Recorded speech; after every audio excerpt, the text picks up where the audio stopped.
অলৌকিক হলেও সত্যি ঘটনা। আমার জীবনে ঘটে যাওয়া এক সত্যি ঘটনা। তখন আমি ষষ্ঠ শ্রেণীতে পড়ি। বয়স 12। আমাদের অভ্যাস ছিল বিকেলবেলায় বহডা গড়ার মাঠে ফুটবল খেলা।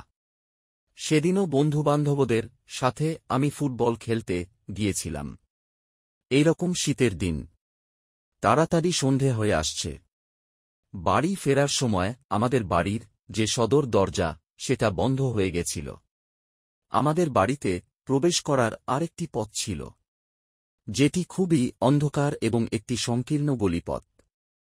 ওই গলিপথে দুদিকের প্রাচীরগুলো ছিল পাহাড়ি পাথর দিয়ে গাঁথা ও প্রচুর সাপের বিচরণ ক্ষেত্র। গলির দুপাশে ছিল অসংখ্য সজনে গাছ। সচরাচর ওই পথ দিয়ে কেউ যাতায়াত করত না। অগত্যা আমি ওই পথ দিয়ে বাড়ি আসার সিদ্ধান্ত নিলাম।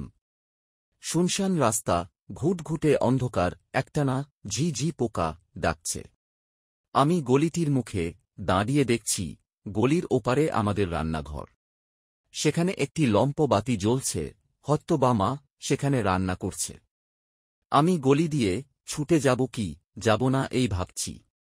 আমি আমার হাফ প্যান্টটি কোমরে ভালো করে তুলে ছুটতে গিয়েও কানে সাপের ফুসফাস শব্দ শুনে বিরত হলাম।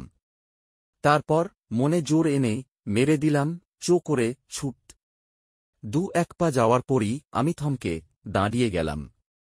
দেখি আমার সামনে সজনে গাছে কে একজন দীর্ঘাকৃতি বসে।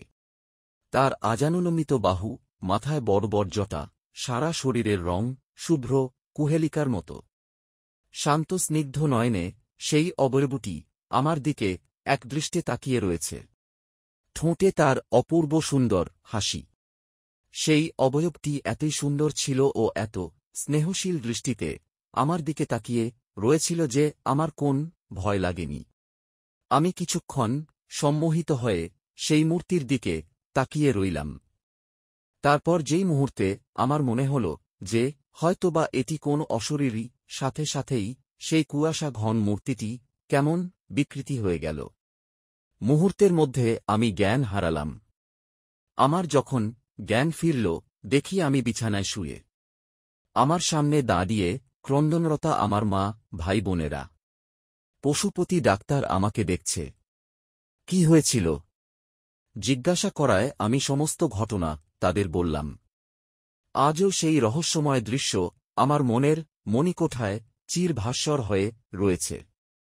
আজ বুঝি অজ্ঞানতা দিয়ে যা দেখা যায় তা বিজ্ঞান দিয়ে দেখা সম্ভব নয়।